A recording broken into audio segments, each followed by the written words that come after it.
আসসালামু আলাইকুম এভরিওয়ান, সবাই কেমন আছেন? নতুন ভিডিওতে সবাইকে স্বাগতম। আজকে আমি পটলের চামড়া দিয়ে ভর্তা করব। তো আমি কিভাবে ভর্তাগুলো করি সেটা আপনাদের সাথে আমি শেয়ার করব। আমি এখানে দুইভাবে ভর্তা করব, একটা হচ্ছে চিংড়ি মাছ দিয়ে আর একটা এমনি শুধু পটলের চামড়া দিয়ে। তো দেখতে থাকুন আমি কিভাবে ভর্তাটা তৈরি করি। আমি পটল থেকে পটলের খোসাগুলোকে ছাড়িয়ে নিয়েছি।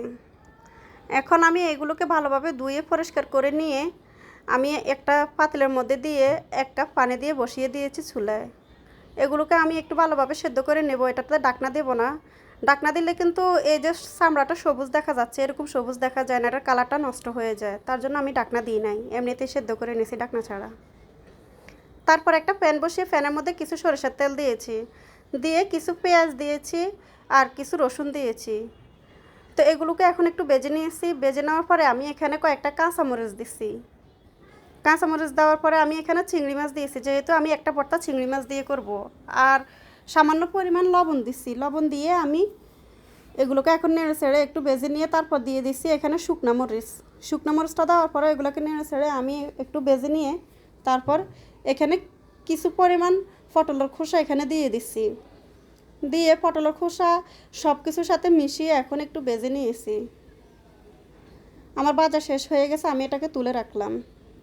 তারপর একই প্যানে আবার কিছু সরিষার তেল দিছি, দিয়ে এখানে কিছু রসুন দিছি, কিছু পেঁয়াজ দিছি আর দিয়েছি 4টা কাঁচামরিচ। এখন আমি কিছুক্ষণ এগুলোকে ভেজে নেব। কিছুক্ষণ ভাজার পরে আমি ওই যে আরও কিছু পটলের খোসা বাকি ছিল ওইগুলো দিয়ে দিচ্ছি এখানে। দিয়ে এখন পটলের খোসাটাকেও আমি এই পেঁয়াজ কাঁচামরিচের সাথে আমি ভেজে নেব। ভেজে ভাজা শেষ হয়ে গেছে, এখন এটাকে আমি তুলে রাখবো। এখন তৈরি করব ভর্তাটা। তো আমি ভর্তাটা শিলপাটায় করব। এটা আপনারা চাইলে ব্লেন্ডারও করতে পারেন, কিন্তু আমি শিলপাটায় করব। শিলপাটায় করলে মনে হয় যেন ভর্তার স্বাদটা অনেক ভালো হয়। তো আমি আগে ওই যে চিংড়ি মাছ দিয়ে তৈরি করব, চিংড়ি মাছের যে ভর্তাটা ওইটা। এখন আমি সবগুলো উপকরণ একসাথে বেটে নিচ্ছি। পটলের খোসার এই ভর্তাগুলো আপনারা বাসায় একবার হলেও ট্রাই করবেন, আশা করি আপনাদের অনেক ভালো লাগবে। ভর্তাগুলো খেতে কিন্তু বেশ মজাই হয়।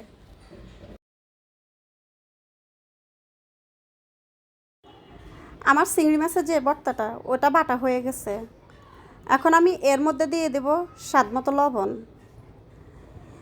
লবণ দিয়ে এখন আমি এর মধ্যে দিয়ে দেব আবার কিছু পেঁয়াজ কুচি। আমি পেঁয়াজ কিন্তু একবার ভেজে দিয়েছি সরিষার তেলে, এখন আবার কাঁচা পেঁয়াজটা দেব। তো তার জন্য আমি কিছু পেঁয়াজ কুচি দিয়ে এখন এগুলোকে হাতে মেখে নিচ্ছি।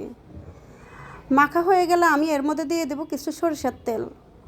সরিষার তেলটা দিয়েও আমি এখন আবার ভালোভাবে এটাকে মেখে নিচ্ছি। তো আমার ভর্তাটা কমপ্লিট হয়ে গেছে, আমি উঠিয়ে রেখে দিচ্ছি। পরে এখন আমি শুধু ওই যে কাঁচামরিচ দিয়ে পটলের চামড়া দিয়ে যে ভর্তাটা করব ওটা করতেছি। এখন আমি এগুলোকে সবগুলোকে বেটে নেব। তো এখানে কী কী দিচ্ছি সেটা তো আপনারা ভিডিওর মধ্যে দেখতেই পাইলেন যে কী কী দিলাম এখানে। তো এগুলো সবগুলো আমি বেটে নিচ্ছি একসাথে।